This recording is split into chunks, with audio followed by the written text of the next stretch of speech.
Ẹ kú dédé wòyí gbogbo èyí olólùfẹ́ Olóyinka TNT ẹ kú bójọjọ ṣeréṣe dáadáa ni mo bá yín. Ẹ rí pé mo táìtò kìíní yẹn mo ní Takọtabo ẹ súnmọ́ bí.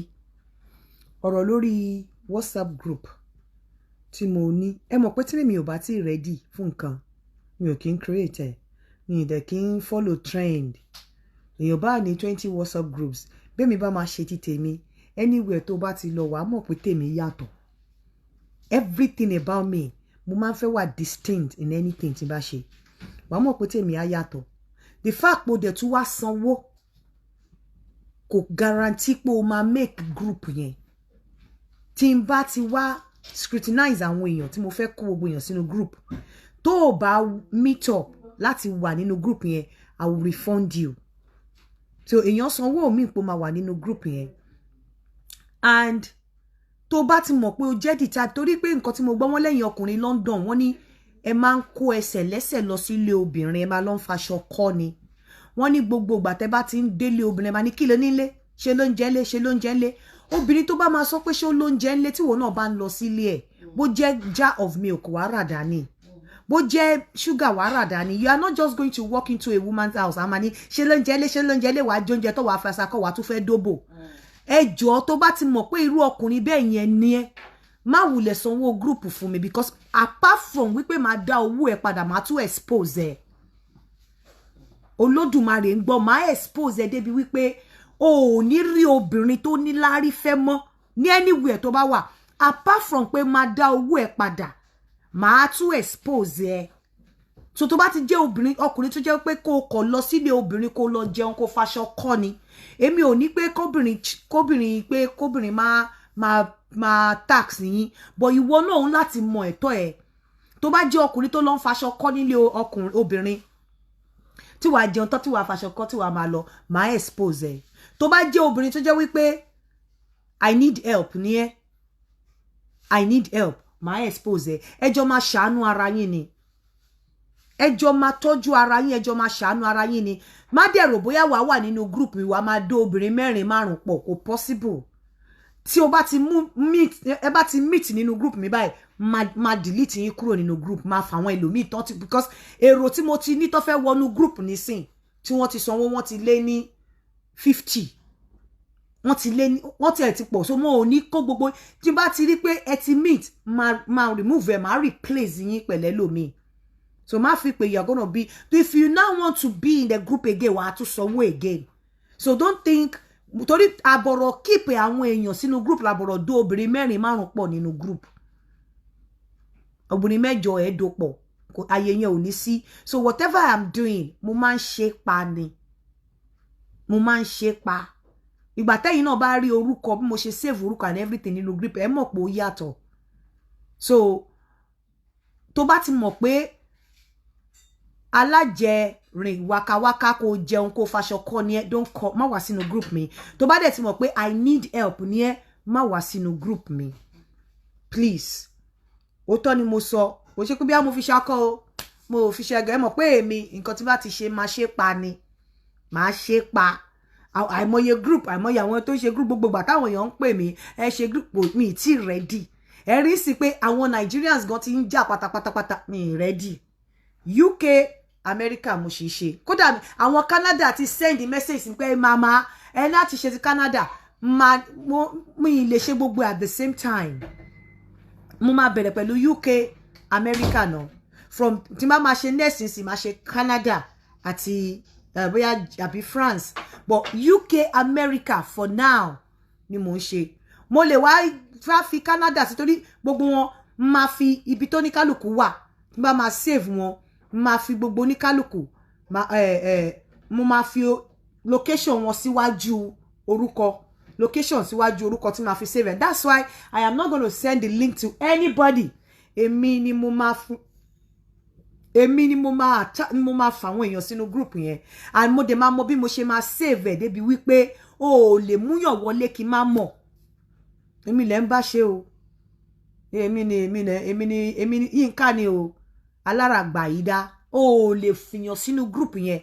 mo máa star group yẹn ó dẹ̀ máa wà lọ́wọ́ mi so ó máa dẹ̀ attach star yẹn mọ́ orúkọ kọ̀ọ̀kan so tó bá fèèyàn wọlé ó máa rí alarm máa wà raise torí star yẹn ò ní sí lẹ́gbẹ̀ẹ́ orúkọ ẹ̀ mo dẹ̀ máa mọ̀ so má wo ò lè ṣe kó múyàn wọlé o dẹ̀ lè mú group yẹn lè ṣe group yẹn máa yàtọ̀ sí group tẹ́ ń rí ní gbogbo bí mo máa star each person nínú group yẹn máa star ẹ̀ so o lè múyàn wọlé lẹ́yìn group yẹn kò sí bó ṣe fẹ́ ṣe tó bá mú wọlé máa mú ẹ jáde máa dẹ̀ block ẹ ìwọ tó bá dẹ̀ mú wọlé wàhálà ni I'm going to do Canada but not now mi lè kó gbogbo ẹ̀ pọ̀ I'm starting with UK and America first so kò ń ṣe ìsìn ni máa bẹ̀rẹ̀ pẹ̀lú Canada tí Canada bá ti dé máa jẹ́ kẹ́ mọ̀ America and UK first ni mo ti ń bẹ̀rẹ̀ àwọn èrò tó ti wà lẹ̀ fún America àti UK gan wọ́n ti lọ dìbà àwọn àǹtí mi tí mo wá kí gan àrọ̀ mi ti sú wọn fóònù mi kàn ring bíi pé kinní ni wọ́n ti lọ dìbà so mi ò fẹ́ ṣe jura mi lọ mi ìfẹ́ títorí pé owó kì í ṣe ẹ mọ̀ pé gbogbo ìgbà táwọn èèyàn ń ṣe tán kò kàn mí but that's pé uniqueness yẹn ó máa wà nínú ayé mi láéláé ni so America and UK first ti Nigeria yẹn bóyá tí n bá wá sí Naija ni mo ṣe máa create group Naija o bóyá ó máa níbi tí gbogbo àwa Nigeria tẹ́ fẹ́ ṣe WhatsApp máa ti ní kẹ́ wá bá mi oníkálukú máa fi orúkọ lẹ̀ máa dẹ̀ create group yẹn nígbà yẹn kò sí nǹkan tí mo fẹ́ ṣe ni pé bẹ́ bá ti meet ara yín wá gbọ́ ẹ̀yin UK àti America tẹ́ ẹ bá meet ara yín lórí group kẹ́ ẹ tó bẹ̀rẹ̀ sí ní date ara yín tó bá fẹ́ kàn lù ẹ ní jìbìtì òbò jẹ́ kí n gbọ́ mo máa meet ẹ̀yin méjèèjì mo máa ṣe débi pé a máa ní meeting point níjọ́ tẹ́ bá fẹ́ meet ara yín lọ́kọ àti ní obìnrin sọ́kùnrin a máa lọ meet ní joint àti máa jọ jẹ lunch pọ̀ ni yeah àwa mẹ́tẹ̀ẹ̀ta ẹ máa kọ́kọ́ máa sọ̀rọ̀ bọ́ ìjọ́ tẹ́ bá fẹ́ meet ara yín tí mo fẹ́ meet ẹ̀yin méjèèjì a máa meet ní joint tàti máa jẹ lunch pọ̀ yeah a máa meet ní joint tàti máa jẹ lunch pọ̀ eléyìí ò sí pé bóyá ẹ máa meet ara yín lórí fún ẹ̀dẹ̀ máa bẹ̀rẹ̀ sí ní dora yín rọ́ so ìwọ tó bá mọ̀rọ̀ pa mọ̀ pé o máa rí mi lójúkojú tó bá wà lórí group yẹn tó fine obìnrin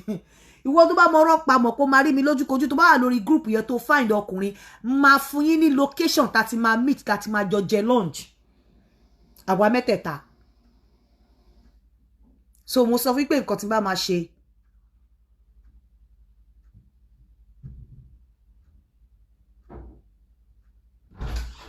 ṣó ti yé yín máa ṣe pọ̀ ni so lórí group mi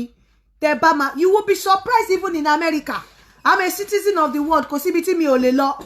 mo máa lọ meet àwọn tó bá meet lórí phone mi tó ń date máa lọ sí America lọ meet wọn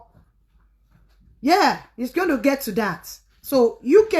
tó bá fẹ́ meet ara yín a máa jọ jẹ lunch pọ̀ tá máa jọ wà pọ̀ tá máa jẹ lunch so kó ti mọ̀ wípé ẹni tó bá ti mess up mo máa gbé ẹ wá sórí orí kíní I'm telling you tí ò bá work tẹ́ bá fẹ́ máa lọ fine but ẹ má wound ara yín lọ ẹnìkan má bá tẹ ẹnìkan má jẹ ẹnìkan gbé ẹnìkan má try láti lo orí èèyàn tó bá dẹ̀ mú ìtèèyàn lọ́dọ̀ mi tó bá ní fún un lówó yá òun lówó jẹ́ kí n gbọ́ sí má yáyàn lówó lẹ́yìn mi má jẹ́ kéèyàn sọ pé mo fẹ́ ṣe business commit owó lẹ́yìn mi jẹ́ kí n gbọ́ sí èèyàn ò dẹ̀ gbọ́dọ̀ meet èèyàn lórí platform mi kó máa sọ fún ẹ pé má jẹ́ káǹtì yín ká gbọ́ mọ́ oògùn tó bá ti ní má jẹ́ tó bá ti gbà bẹ́ẹ̀ ó ti wọṣẹ́ nìyẹn ó ti wọṣẹ́ má jẹ́ káǹtì yín ká gbọ́ mọ́ let's keep àǹtí yín ká out of this relationship ó ti wọṣẹ́ nìyẹn àǹtí yín ká alárinà máa ń yẹba ni èmi ò ní yẹba alárinà tèmi ó níbi tó máa ti yẹba kò ní yẹba lórí tó bá mọ̀ pé ọwọ́ ẹ mọ́ o ò ní sọ fún obìnrin wípé má jẹ́ káǹtì yín ká gbọ́ mọ́ o kí ló fẹ́ ṣe fún tó fi ní kó má jẹ́ kí n gbọ́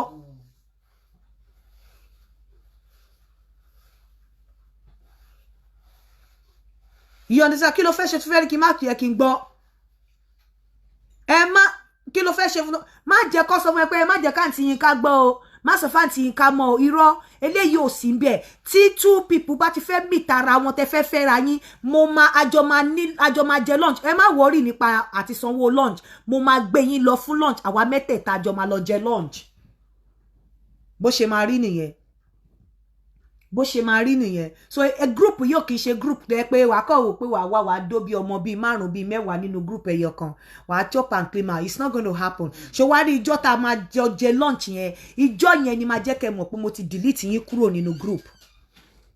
sí mọ́ nínú group yẹn because ẹ ti bẹ̀rẹ̀ relationship tèmi dẹ̀ ni wípé kí n máa pè yín pé báwo ló ṣe ń lọ o báwo ló ṣe ń lọ o báwo ló ṣe ń lọ o kí n máa pè yín báwo ló ṣe ń lọ báwo ló ṣe ń lọ. That's it.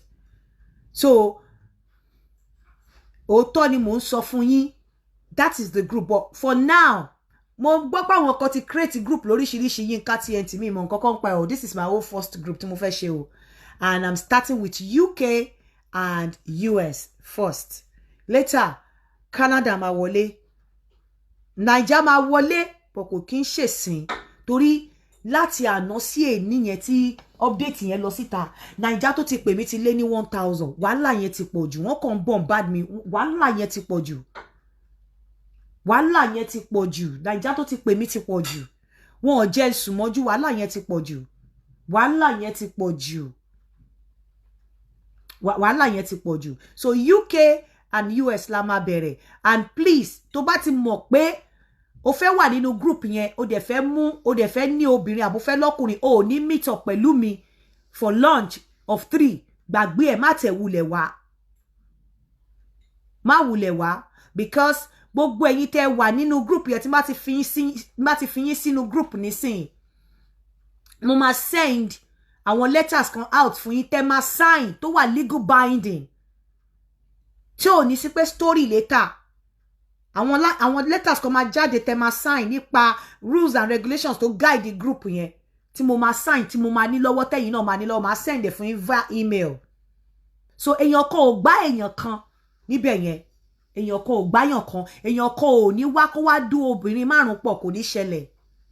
Obìnrin lè mọ́kùnrin 5 pọ̀ tó bá wù, but fine, but ọkùnrin ò ní dú obìnrin 5 pọ̀, ìnígbà. Gbogbo ẹ̀yin tẹ́ ń pè mí lórí fídíò yìí ẹsẹ̀kẹsẹ̀ ni mò ń block yín o. So kò ní ṣẹlẹ̀ o. Obìnrin tó bá fẹ́ dó ọkùnrin 5 pọ̀, tó bá láyà ẹ̀ bẹ́ ọkùnrin kan kò ní dó obìnrin 5 pọ̀, kò ní ṣẹlẹ̀. Yeah, ó máa wà bẹ́ẹ̀ o.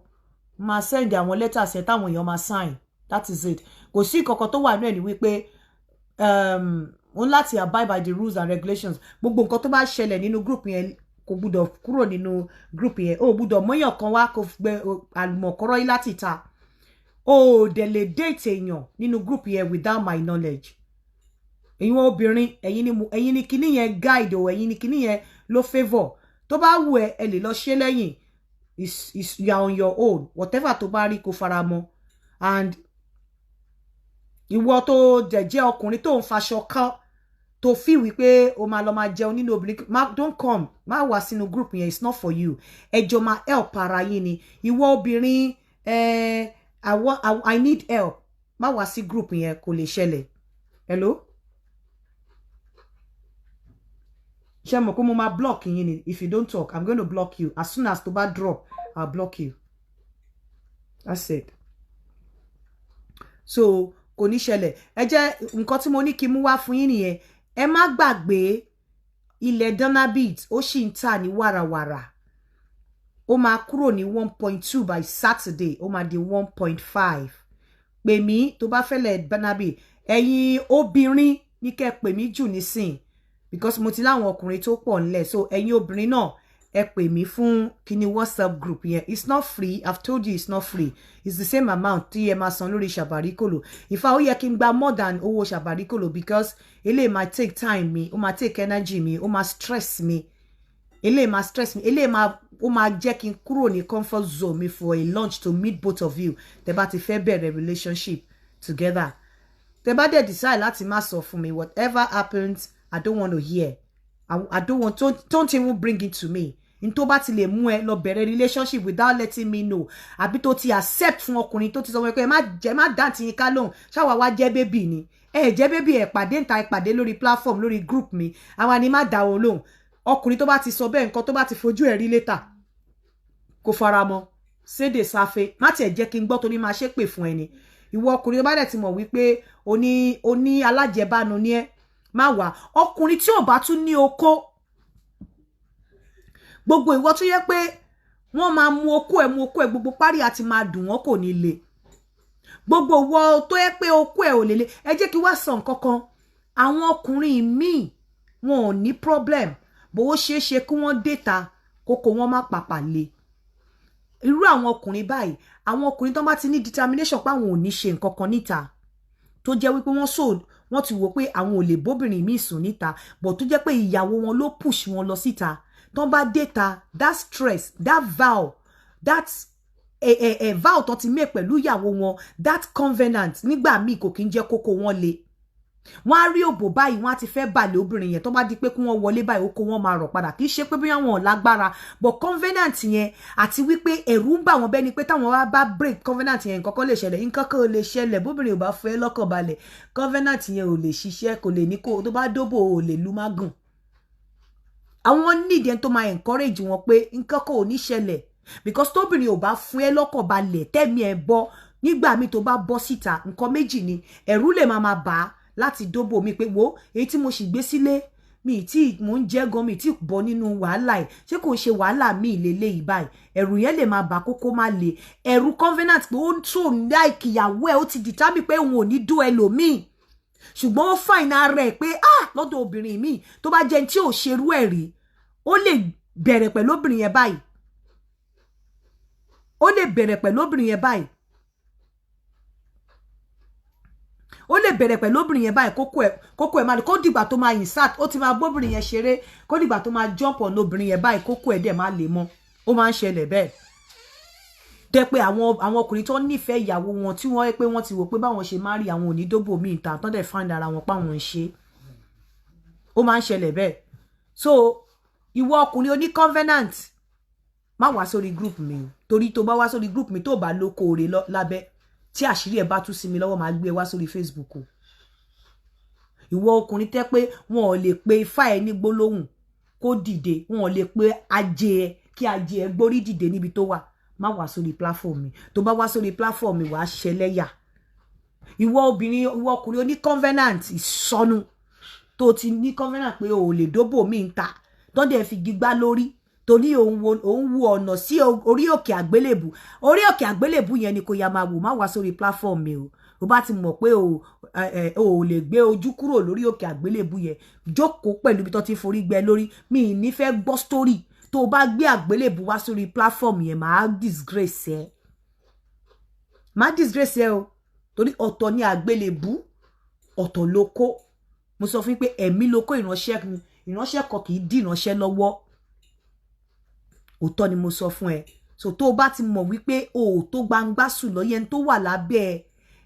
agbára ẹ̀mí mímọ́ ti dágbére fún má wá sórí platform mi o torí tó bá wá sórí platform mi tó bá wá sọ fún mi pé àǹtí Yinka àwọn obìnrin yẹn dẹ̀ mọ́ bọ́ ṣe máa ń ṣe àǹtí Yinka kò sí nǹkan kan lábẹ́ bọ̀bọ́ yẹn jàre àṣẹ ẹnu ni kò tiẹ̀ ṣe ló ń ṣe chúkẹ́chúkẹ́ màá gbé ẹ wá pẹ̀lú picture ẹ màá gbé ẹ wá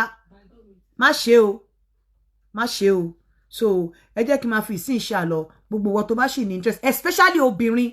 bá ní interest nínú group yẹn please má hesitate láti pè mí sórí +44 no send voice note àbí message sórí +44 7404 851 234 ẹ jẹ́ kí n máa lọ à ń jáde ó dàbọ̀.